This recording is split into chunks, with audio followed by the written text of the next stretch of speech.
here's the thing: you have built a successful business. It has been steadily growing two, three, or even more times in terms of size and profitability. When suddenly something happened and you feel like you've hit a wall, things plateaued, when all of a sudden something is telling you that whatever you do, it's not turning into results. If you are already experiencing this, the good thing is, if you know what to watch out for, you can actually avoid being in this situation. Now, let's talk about what the symptoms are. The first thing is when decision needs to have the seal of approval of your leaders, or perhaps you yourself as the founder. And I'm talking about every kind of decision in the operations. It's not just, strategic decisions, but matters as simple as requesting for permission to, say, buy replenishment for the sundries or having something fixed in the office. At first, as a new leader, as a new company, you might think of it as your people doing due diligence. However, once your company experiences growth, sadly, for some, the authority to decide didn't adjust or didn't grow as the organization chart grew. Okay? And the longer that you do not address this, it will have greater impact on your agility as a company to decide on things.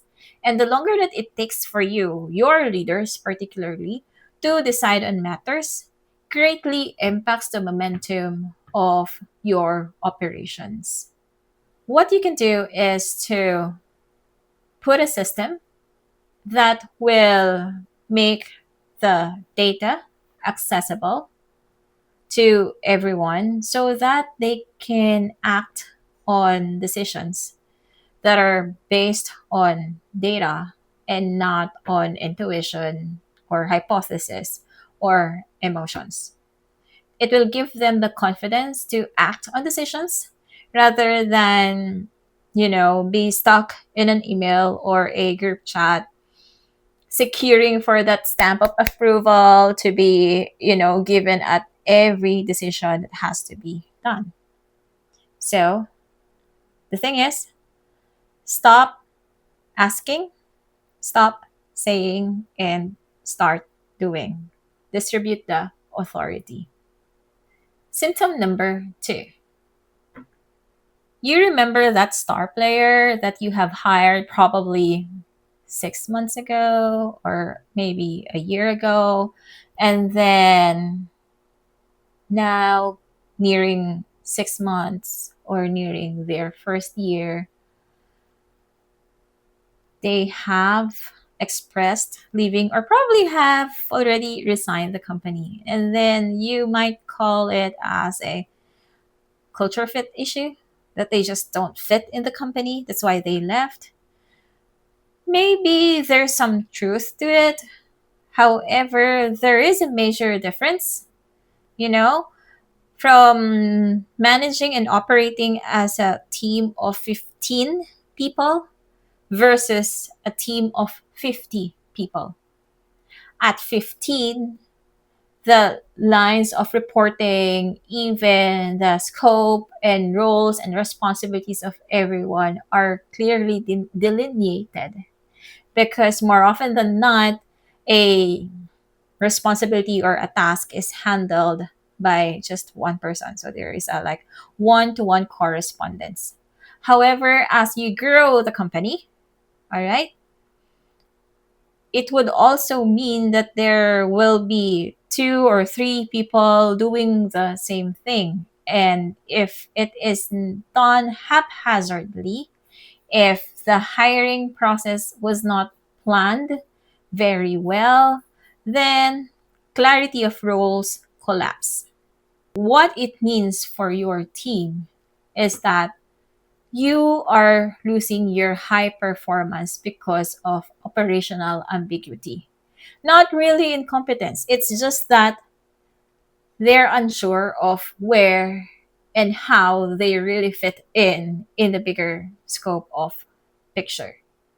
So what you can do to fix this is to revisit and enforce your performance reviews. So it can be quarterly, it can be semi annually, depending on where your organization is currently at.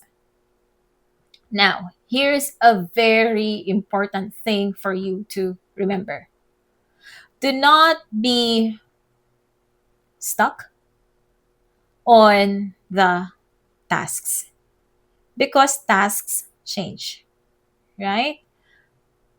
What you want to look for that is evenly distributed is not the task, but the accountabilities. Define the accountabilities. Which specific KPIs and outcomes are they truly responsible for?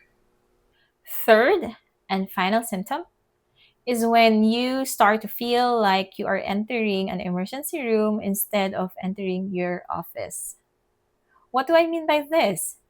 It's when you feel like everyone is so into what they're doing because they're busy attending to every single thing on their desk, and that every conversation that you have turns into a situation that you have to attend to because it appears that if you don't, it is actually a matter of life or death situation.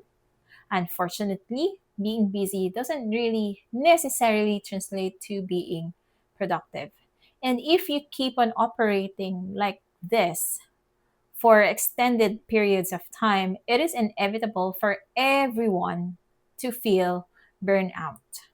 Now, while it is easy to blame this burnout to the number of workload that everyone has to address, or even the capacity of your people to deliver these tasks, I urge you to pause, step back, and look at the processes that you have. Number one, look for your SOP or your company playbook. If there's one, then ask yourself, when was the last time that you have updated it to make sure that it is still serving the business needs that you have at the current date, right? Why? Because this documentations, this playbook is supposed to tell your employee how they should deliver the task at hand and what they should be doing in case something does not work. And if you don't have one, now is the perfect time to actually work on having your playbook. Because having an updated and well written playbook will help your employees to act on fixing the problem rather than having everyone or forcing your team to sit down just to communicate, discuss, and sort out problems over and over again. The longer that you don't have these SOPs or playbooks in place, it is inevitable for you to experience activity burnout. It's where people are exhausted for doing a lot of things without really accomplishing something that contributes to your end goal. So, how do you fix this? Have a never again SOP rule. This is a rule wherein for every urgent matter that you have to have your team decide on how to fix it, you pull them together into a room, dedicate 30 minutes of your time, and document a solution on how you can simplify and solve this issue so that you can shift from being a reactive team to a proactive team.